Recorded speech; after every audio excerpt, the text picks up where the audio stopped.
Florida Department of Law Enforcement for this Northern District, Agent Noss, several staff, including Gainesville Police Department, federal partners at ATF that are here. So what I'd like to do is go through a short briefing to recap the sequence of events that happened here this morning, and then I will field some questions, and we'll kind of take it from there. Is that fair? Again, this morning at around 7:56 in the morning, as you may have already heard, we received a 911 call of a shot fired. Immediately thereafter, our officers were on scene within the minute, only to discover that a suspect that had been identified in a red vehicle that is still on scene was now trying to leave the area after having been identified as a suspect involved. The officers in marked police cars got behind this vehicle, and immediately the subject stopped his vehicle and absolutely assaulted our officers and met them with gunfire in an ambush-style attack.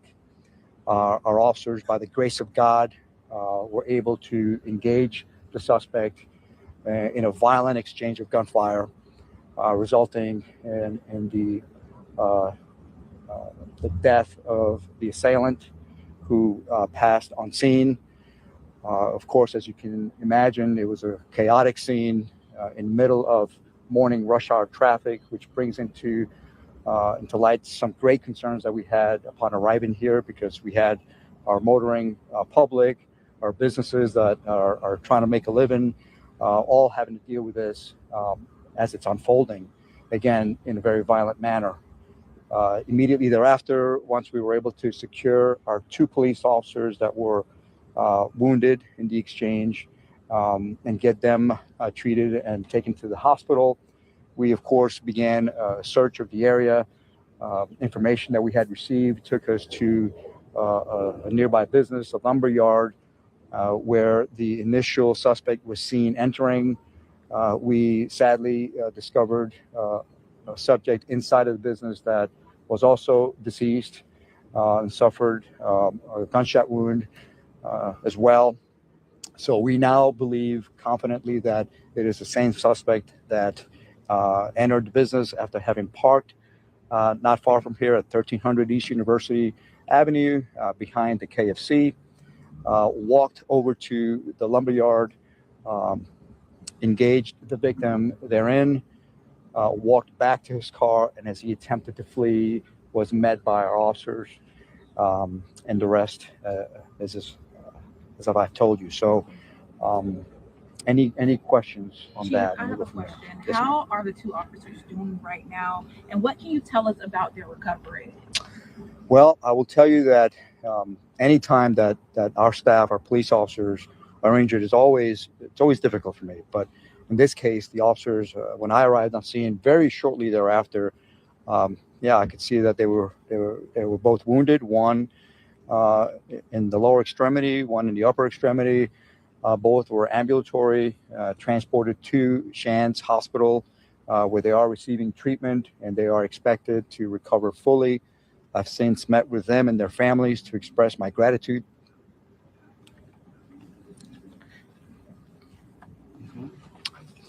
for their heroism and their actions today, which resulted not only in them, in essence, neutralizing somebody who was out to commit murder, but also ensuring that the rest of our public was safe.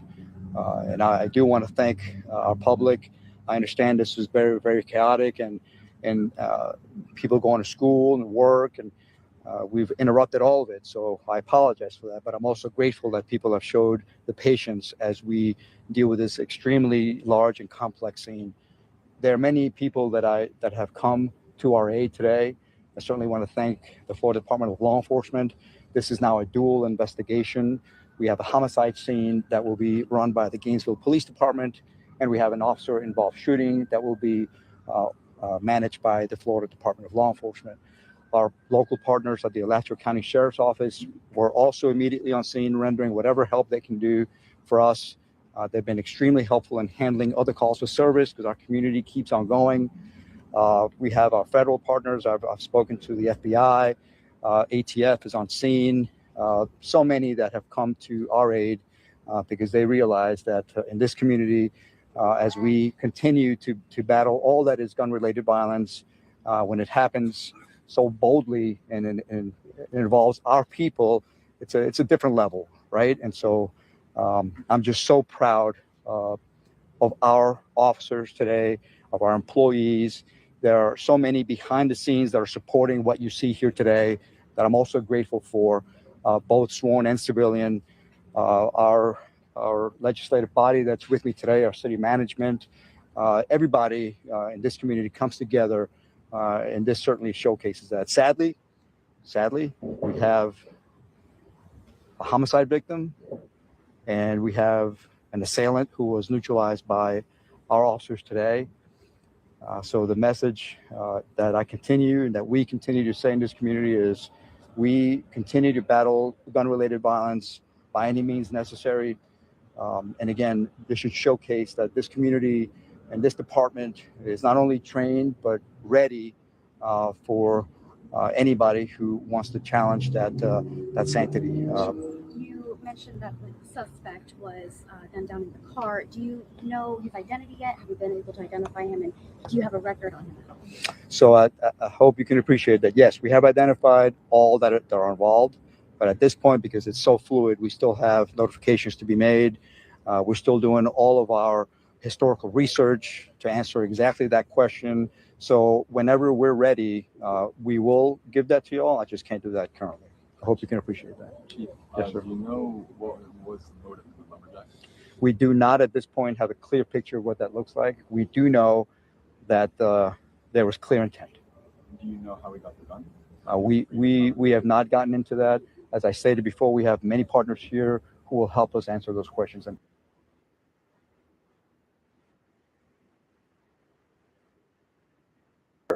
the scene is massive. Several rounds were fired. We have to try our best to account for every round because that's part of our reconstruction of a scene of this nature and the complexity of multiple agencies working it. Do you guys have flock cameras or any street cameras that could have maybe helped you guys during this? Is that what We have technology all over this area that have captured what happened here today. Any sense that the assailant knew the victim? We don't know that for sure, but I can tell you that based on what we know, the assailant acted today with clear intent. Any other questions? Do you know how many rounds were fired? I do not have that answer. I can safely say a multitude of rounds. Chief, obviously, Gainville's had violence problem in the last couple of years. What do you guys want?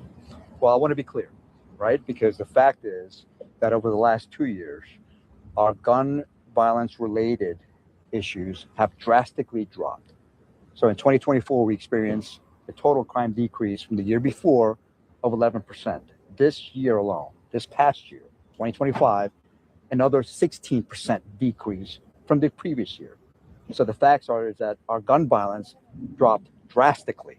This is an anomaly. This is something that can't be tolerated in our community. And we will continue to battle it as we have for the last 2 years, with many leaders and many stakeholders doing their part in keeping our gun violence well under control. We were able to talk to an eyewitness earlier about what they saw and heard. They mentioned that they don't normally experience this sorts of stuff this part of Gainesville. To people that live in the area, do you have any message to them, any reassurance? That's a great question, and thank you. So the message is this: we're safe.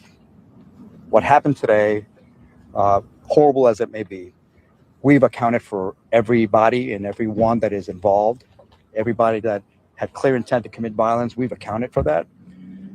Sadly, with results that are not pleasant for us or anybody, but the community is not in danger at this point of anything related to this incident. So my message to our community here in Gainesville is to continue to do exactly what you're doing.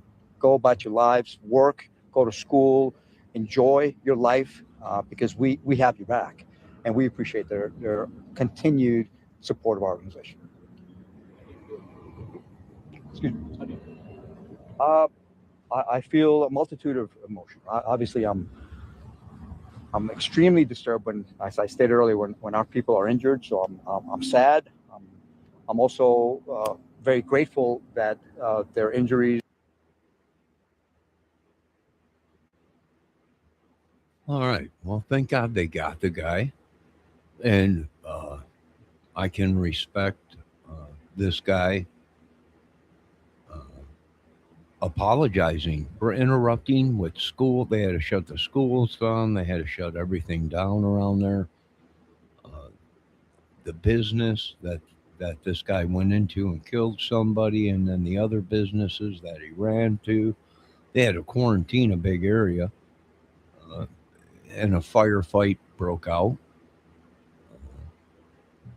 And hey, when it comes to madness, like, we don't need that on the streets, and kids running around in a school right there, uh, and bullets flying everywhere. I agree 100% with this guy. Thank God they got him. Something bad could have happened.